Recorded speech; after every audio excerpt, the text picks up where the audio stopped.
క్రెడిలా interest amount పెరగడానికి back story ఇదేనా? 2021లో కొత్త చైర్మన్ అపాయింట్ అయ్యారు. 2024లో తన టెన్యూర్ అయిపోతే మళ్ళీ తనని 2027 వరకు ఎక్స్టెండ్ చేశారు. ఈ ఇయర్ March 18 తను రిజిగ్నేషన్ చేశారు. రిజిగ్నేషన్ చేసిన తర్వాత తను బయటకి ఇచ్చిన రిపోర్ట్ ఏంటి అంటే కంపెనీలో ఉన్న చాలామంది మారల్ ఎథిక్స్ని రూల్స్ని ఫాలో అవ్వట్లేదు అని. అది ఏంటా అని చెప్పి చెక్ చేస్తే టోటల్ 61,000 crores మిస్లీడింగ్ ఫండింగ్ జరిగింది.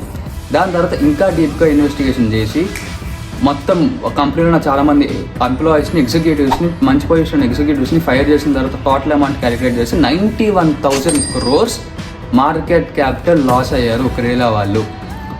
చాలా మిస్లీడింగ్ ఆఫ్ ఫండ్స్ ఇన్వాల్వ్ అయ్యాయి. అంటే 4x scam, ATI fund bonds misleading చేశారు.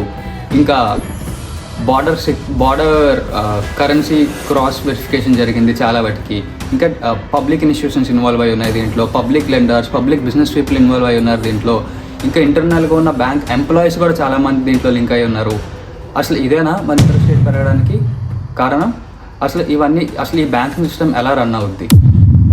పూర్తి వీడియోలో చూడండి.